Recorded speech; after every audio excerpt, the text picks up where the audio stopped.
Hi, it's me again with Corel Draw Tips and Tricks. I just did a video on this earlier today using the blend tool to make this pegboard. If you didn't watch it, it is pretty helpful.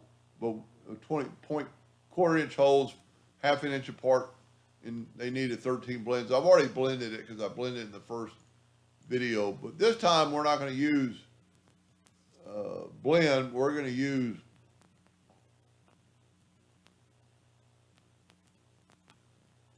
what I have selected. No, I've got them separate. I'm going to go and use object to path, which I think started in 2008, 2018 with X8. So we've already, whenever Corel says duplicate, so now we got one.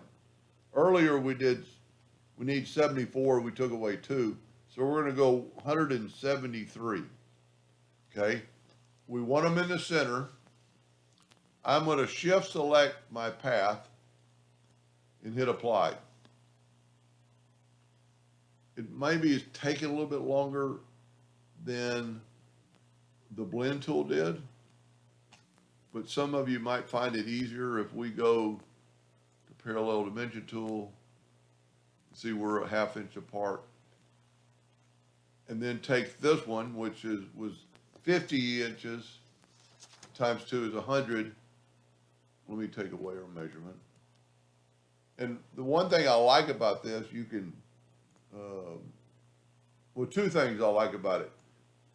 You don't have to keep making duplicates because you could keep the original, have the original checked.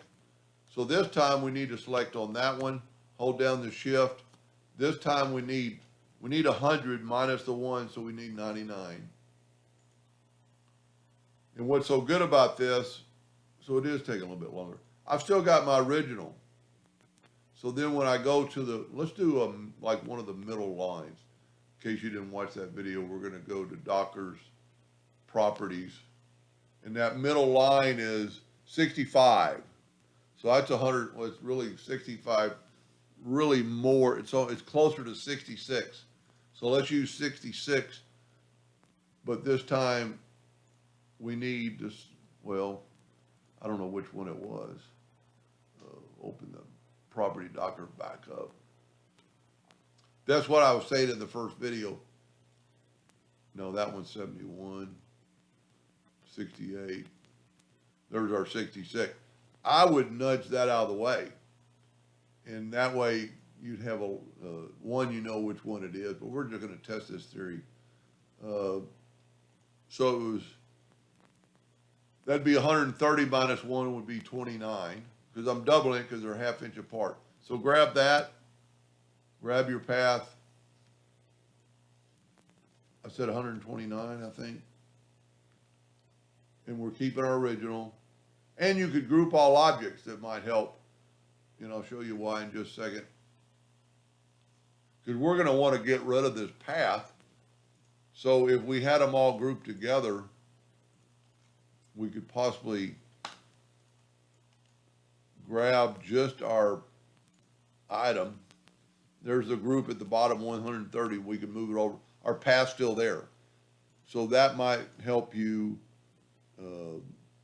instead of having to go back later and remove the lines, and then you could just go through here and delete this and get your next line.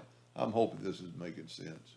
Let's measure these lines just to see how close we are to the half inch mark. And it's amazing that it is. Just about round it up a little bit. So instead of using the blend, we're going to use object to path on this. Anyway, I hope that helped. Thank you for watching.